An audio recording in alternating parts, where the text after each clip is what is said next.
So hello, welcome everyone.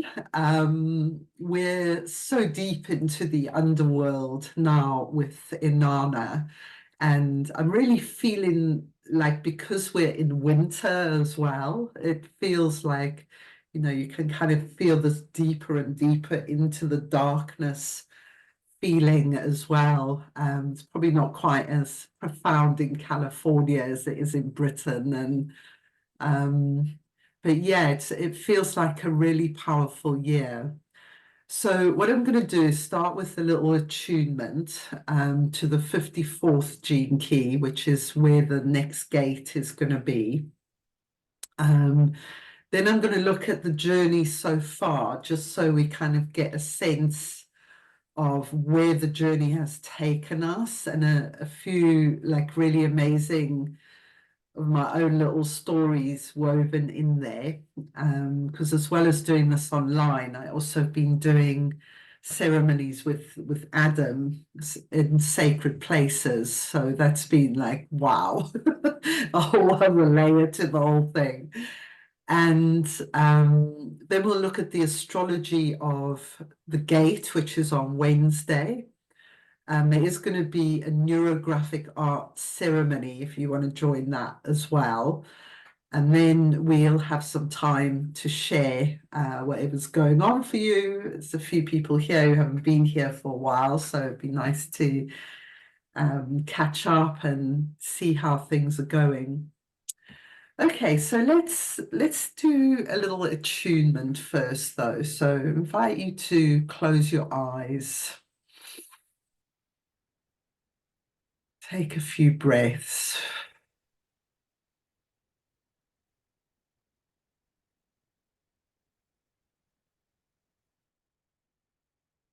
Let's tune in to Venus. She's still the morning star at the moment, so she is appearing very high in the sky now.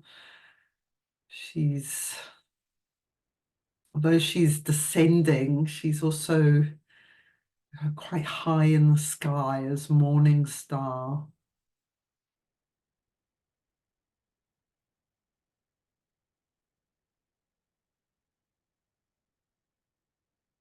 And our beautiful moon will be traveling to meet her in the next few days.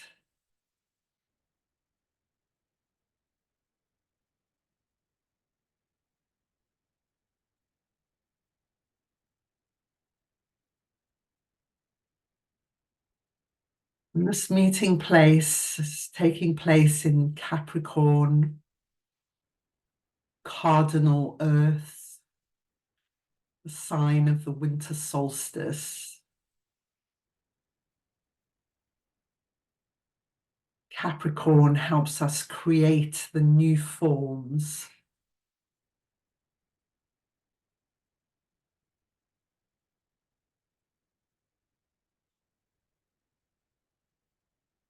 It's also a sign of tradition. So this following of Venus, we know that people have done it for more than 6,000 years. We know that the priestess of Inanna, Enheduanna, would have done some kind of ceremony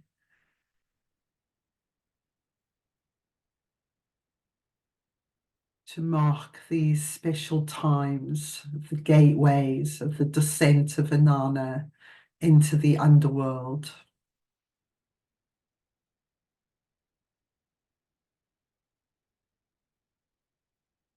She goes deeper and deeper towards the shadows of death to become one with her dark sister, Ereshkigal, her rejected side, her disowned side, her raging side. So let's bring a quality of tenderness to this journey, that when we meet our own dark sister, that we meet her with awe and perhaps with some understandable fear, but that we meet her with kindness and reverence for her power to make us whole, her power to transform the world.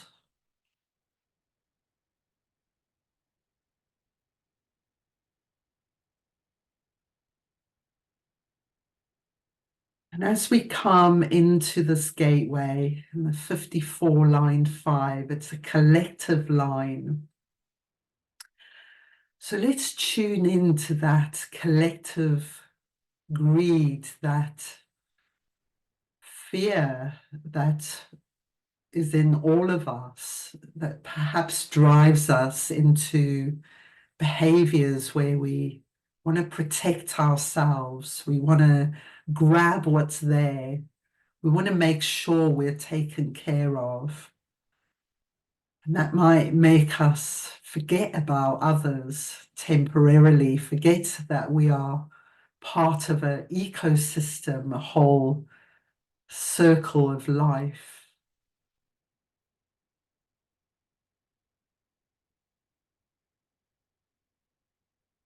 And as we move into the circle of life, let us embrace the gift of aspiration, that we could all blossom together, that we could all share in the abundance of the earth, that we could all thrive when we live in tune and sensitively and listening.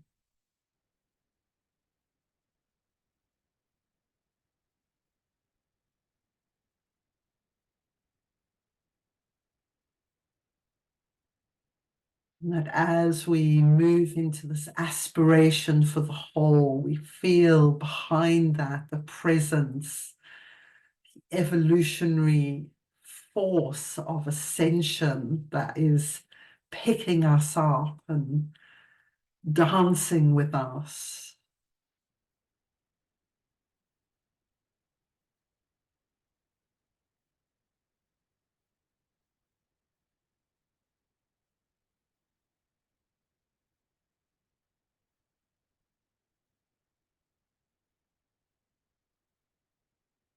So inviting these codes of aspiration, ascension, this Aquarian gate that is open to us right now as Pluto beams this powerful energy, this powerful breaking open, that we are able to gracefully receive and transition with ease.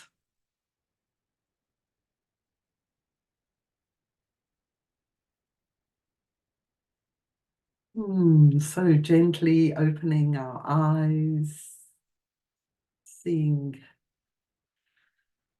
the beauty. If your camera's on, if it's not, we know the beauty is there behind. Hmm.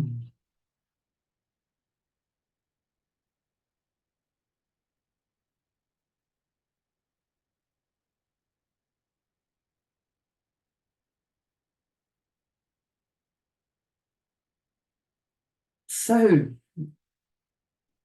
I have done a little presentation, so I'm going to start screen sharing that.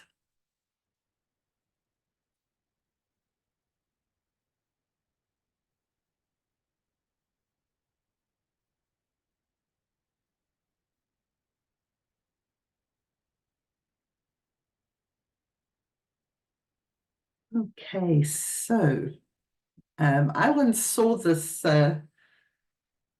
image here actually in Birmingham a museum and art gallery. It's very powerful.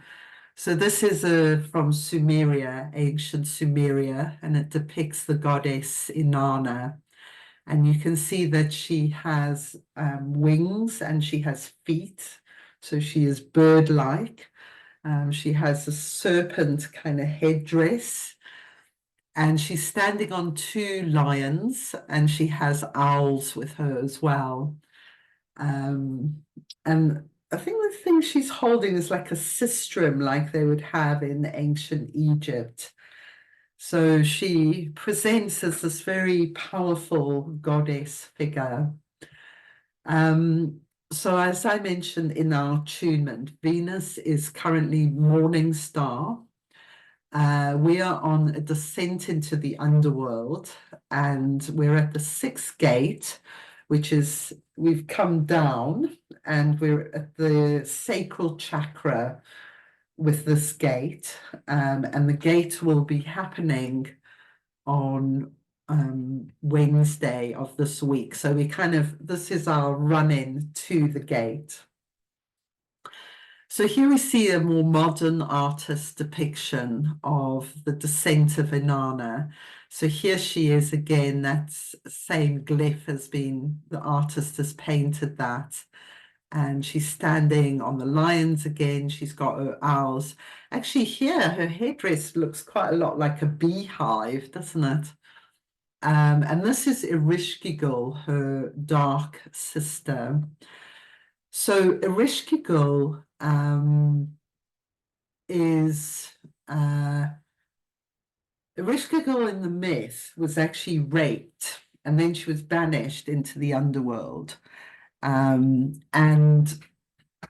I'm just noticing this figure actually looks quite male, although Ereshkigal's supposed to be female. So it's quite interesting, isn't it? So Ereshkigal is raped, but she's blamed and she's banished into the underworld. So Ereshkigal represents like a real sense of injustice of what has happened to women historically. She's like a dark goddess energy that is cast away. You know, you think of people put in psychiatric systems or even prisons who, you know, often are victims of great injustice themselves, but because society can't really deal with those big problems, that the people tend to be kind of pushed away. So Ereshkigal, we might meet her on the outside as one of our friends or relatives, or we meet her as the part of ourselves that might be raging, like might be completely able to destroy your relationships, to to do something completely crazy. So she's quite a dangerous part of us, really, Ereshkigal, and that's why I feel this work is important, because Inanna's the only goddess who goes voluntarily into the underworld. Persephone's dragged down there by Pluto. But it feels to me like when we choose to meet Ereshkigal, we stand more of a chance than this kind of just being dragged into the underworld, which all of us will have some kind of experience like that. You know, it might show up as death or as depression, psychosis. It could show up in all sorts of ways. So the other side of Inanna is that she's a fertility goddess. She is an aspect of Venus, and this is Dumuzi, her lover. This is another ancient depiction of her from Sumeria. And so with Dumuzi, she's fertilizing the new cycle of life.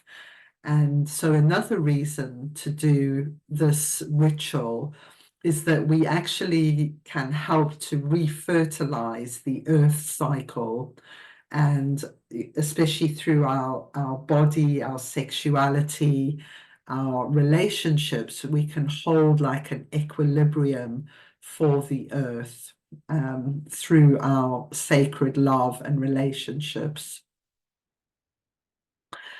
Okay, so where has the journey taken us? So the last Venus star point was in Leo, and it was in Gene Key 4, which is all about forgiveness. And then we start our gate. So a Venus star point is when Venus is conjunct the sun. And this particular one is called an inferior one, where she was in front of the sun rather than behind the sun, which is where she'll be on the next one. So on the 11th of September, we went through the first gate, and this was in Jinki 7, line 1, which is to do with virtue. And interestingly, she was exactly conjunct Juno, of goddess of the sacred relationship. So this cycle is all to do with our equilibrium in relation to the masculine, whether that's our inner masculine or the masculine we meet in the men in the world. So on the 10th of October, the second gate, all these gates, by the way, are when the moon and Venus meet. That's how we know the exact gate. So the second gate was transparency, 59, line 2. And at this one, Inanna had to give up her necklace. The third gate was in November, and this was at 46, line 4, where she had to give up a kind of an egg necklace. And these feel very powerful. You know, the 7, the 59, transparency, the 46 is all about embodiment of the divine feminine. Then in December, we went through the fourth gate, the heart gate. And this gate was 28, line 4, immortality. So this is perfect because this journey is all about our immortal self. You know, it's like dying to our fearful egoic self and being reborn in our goddess immortal self. I'm going to tell a story in a bit about the breastplate. So this is where she lets go of her breastplate. It's almost like her heart protection comes off. Then on the 8th of January, we went through the fifth gate. This was 5.1, timelessness. So beautiful to go from immortality to timelessness. And she releases her golden ring. And I think I found that gate the toughest because I realized how much impatience is kind of one of my shadows. And I think it's a shadow for many people, that we want things to happen much faster usually than what they are happening. So this timelessness really helps to like let go of that stress of having our own time agendas on things. So this next gate on the 7th of February is the 6th gate. It's a sacral chakra, and it's 54, line 5, which is the Siddhi of Ascension. And Inanna's going to let go of her lapis rod at this one, which is perhaps like a magical implement of some sort. Okay, so we go into this gate, and then there's going to be this really powerful other astrological happening, which we will go into in more depth. But between 25th of February to 13th of March, Chiron will be exactly conjunct the North Node. And the North Node is karmically where all the energy is flowing towards. And it's in the 51, line 3, which is a huge initiation energy. And Chiron is this initiation of the shaman, the wounded healer, when we move from our woundedness into our capacity to really help other people through whatever has happened to us. So that's going to be a huge kind of thing in this early part of the year. Okay, so then on the 8th of March, this will be the root gate. The 7th gate will be in Gene Key 30, line 2, which is rapture. So then we complete our 7 gates, but there's some more Venus Moon conjunctions. which happen while Venus is invisible from Earth because she's gone round the back of the sun now. So we're not going to be able to see her for a couple of months. So on the 7th of April, this will be the Earth star chakra, will be the meeting of the moon and Venus will be in 25 line 6, universal love. And then the exact next day is this total lunar eclipse in the 51 conjunct Chiron. So that's going to be like if it didn't hit you the first time round the Chiron thing, it's definitely going to hit you this time. Depending on what you have in that part of the chart, it's around 17 degrees Aries. But I think we're all going to be affected by this, this real initiation. 51 is like quite a shocking energy. And then on the 7th of May, there's another Venus Moon meeting in 24 line 3, which is silence. So it's just going to be this beautiful kind of. And then on the 4th of June is the next Venus star point at 35 line 5, which I love this gene key. It's called Miracles and Wormholes, and it's like anything could happen. So after, this incredible journey with Chiron we're going to have in the solar eclipse, and we also have which I did a class on a few weeks ago. So there's a video on YouTube of the Jupiter Uranus conjunction is also going to be happening. So there's a lot happening in this time. And then Inanna meets Ereshkigal, and symbolically, if we're on this journey, we die and we're reborn. So this part of the journey can be the most intense because metaphorically we die, and that could mean, something that we really love or hold or treasure is challenged in some way. But I will say in terms of trusting the process, we'll never be asked to let go of anything, A, that we can't let go of, and B, ultimately it will turn out for the better that we, if not let it go, have a lighter attachment to it. And that's what the 30 is all about, I feel, actually, having a much lighter attachment to things, because it's the shadow of desire. And when we desire things too much, or we're too wrapped up in it, it can really kind of distort our way of behaving in the same way greed can, actually. So I think these last few gates are going to challenge some quite sort of deep human behaviors that can be quite problematic. Okay, so I wanted to just share a bit of a story. This is my lovely man. That's me looking a bit manic, coming out of, these are called fugus.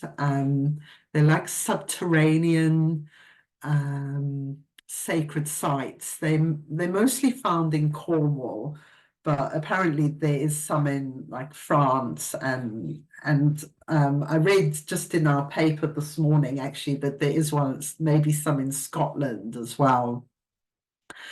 So for 2 of these ceremonies, Adam and I have gone to these fugus, and this was the immortality ritual that we went into the fugu. We did our little ceremony, and actually as we came out this end, there was a frog, which is one of the goddess creatures. So that was really lovely. So this was the gate where Inanna let go of her breastplate. So what had happened after the last ceremony, within days of the last ceremony, before that, is that a pigeon was killed right at the bottom of the stairs of our outside stairs. So I went down, I think a cat had killed it, and I sort of saw it. I literally had to step over this pigeon. I thought, oh gosh. So I kind of gave it a little bit of a burial, and I put it underneath these nasturtiums. Well, 2 days later, I come out and it's back out again. So the cats have gone and like dragged it back out. And I kind of felt like it had happened because of the gate and Gene Key 6, which is all about peace, is a really key gate for me and Adam, the 59-6. And it was just, yes, it felt all connected anyway to the astrology. And so the pigeon actually started disintegrating pretty quickly. And then after this gate, like the next morning, it's like I woke up and I was told, like, go and get the breastplate of the pigeon, which had completely kind of had no feathers, nothing on it. And this is it here in the center. And this is my relationship altar. Yeah, I could say loads about that, but it was amazing the power that when I put this breastplate on the relationship altar, it was just like the healing power of it was just so beautiful. And I really felt this like transparency and love and deeper levels of trust opening. Yeah, and next cycle when I do this, I want to encourage everyone to do a ceremony in real life, either on their own or with their partner, because it's just been so incredibly powerful actually doing this like in real life. You know, and in real life is Zoom as well for me. But yeah, it's really good. Okay, so here is the chart. Let me see if I can open it a bit more. Okay, so here's the Venus Moon gate. You can see there exact conjunction of Venus and the Moon. So as I say, that's how we know where these gates are. And they happen once a month, usually very close to the new moon. And so 19 degrees Capricorn is Jinky 54. And here we have also Pluto is conjunct Mercury.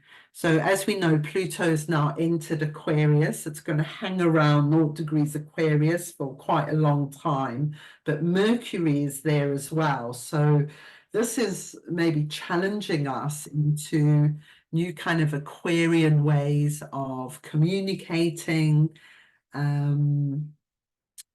Yeah. So, the Aquarian energy is very non-hierarchical and it's all about community and friends. Um, so this is an area I've noticed actually since Pluto moved into Aquarius, a lot more going on with friends and feeling like how important friends are, but also feeling some antagonism with certain friends. And so that's maybe something as we, Mercury and Aquarius, there could be stuff going on around communication as we hit this gate. Okay, so actually that conjunction will be closer today because Mercury moves pretty fast. The other two more other interesting things, well, three actually, to do with the goddess asteroids. So if you've been following the class for a while, I've been talking about Vesta and Estrella have been traveling together actually since the beginning of 2023. So this is quite unusual for two of them to stay together this closely for that long. So you've got Vesta is the priestess. She's about our power of intention, our power to create through intention and ritual. And combined with Estrella, I like to call Estrella the sacred artist. So here we have the power to create through art, basically, music, poetry. Um, and what's really amazing is you can see that both of them are stationary. They have been retrograde, and they've gone stationary, which means they're turning round on the exact same day. I'm like, oh my God, that's like quite amazing, and powerful. So at the exact time of this gate, whenever a planet or body is stationary, it's like giving out twice as much power. And here we have this incredible Vesta Estrella goddess energy coming at us, and this is all the codes of the new golden age, because that is what Estrella is all about. And I really believe, as priestesses and artists, that we are the creators of the new golden age. Yes, it arrives cosmically, but we're the ones who utilize the energy as humans. Well, we either utilize it or we don't. So, I encourage you all to be really artistic as much as you can. And don't think it's a waste of time, because it's not at all. Okay, so the other thing that's been really interesting is Juno has been hanging around the 47th gene key a lot in the past few months while this whole thing's been going on, like while we've been in this cycle. So I mentioned that the first gate last September, which was the 7-line one, Juno was exactly conjunct the Venus and Moon gate. And then she's been going backwards and forwards over the 47, which is a very transmuting gene key. So this is all about our inner alchemy, our relationship to the masculine, our ability to have these kind of transparent relationships and let go of our deepest fears that are triggered usually in relationship. So that's another interesting thing. What's pretty amazing to me as well is that 2 of the goddess asteroids are at 0 degrees of a sign. So the goddess asteroids are moving pretty quickly. Most of them have around a 4-year orbit. So here we have Pallas Athena. She's at 0 degrees Sagittarius, 26 minutes. So she's just like, Sagittarius is that sign coming out of Scorpio, like coming out of the underworld. And she's the warrior goddess in Sagittarius. She's full of her higher ideals. She's aiming at the stars. She knows what she's going for. And then we have Ceres in Capricorn at 0 degrees Capricorn there. And that's at 0 degrees Capricorn, 8 minutes. So this is Ceres going into an earth sign. So that's really good, because Ceres is all about the earth and about food. And so, Ceres in Capricorn, the sort of feeling into that could really encourage us to have the right structures in our lives to support nurturing, because nurturing can pass us by like anything else. So, having little rituals around your meals, for example, or around your shopping, everything that helps you be more healthy and live closer to the earth, is really what this nurturing is all about. Because I always think of Ceres is about attachment, and we are detached from our earth in this weird Western mindset. So it always feels like we're reestablishing our kind of navel to earth contact, so that we trust the earth to feed us. And if you think about it, I'm kind of come out of here now, but this is sort of something I discovered like with my adopted son, that the power of his survival instinct being out of control because he didn't have the trust that he was going to be taken care of. because he didn't have that conditioning as a young child. So if you imagine that collectively, we're not conditioned to believe the earth could look after us and support us. And because we don't have that, we hoard, we get greedy, we feel like we need to take it from someone else before they maybe will take it from us. And if we don't have it, then we might not survive. You know, it comes down to our survival. And then we're willing to do all kinds of things we might not normally do because we're afraid that we're not going to survive. So this is what I feel this 54th gene key is kind of all about, really. Okay, so I've talked quite a lot there, and I've told the story of the bones as well, that I know a few people here wanted to hear. So I'm going to pause the recording. If you're watching this on YouTube, you're very welcome to join this call. You can try it out for $11 to just come on a call singularly, but come and join the Soul Tribe and you can come every week and it's really fun. Okay, so I'll put details of that underneath the YouTube and I'm going to stop this recording for the moment.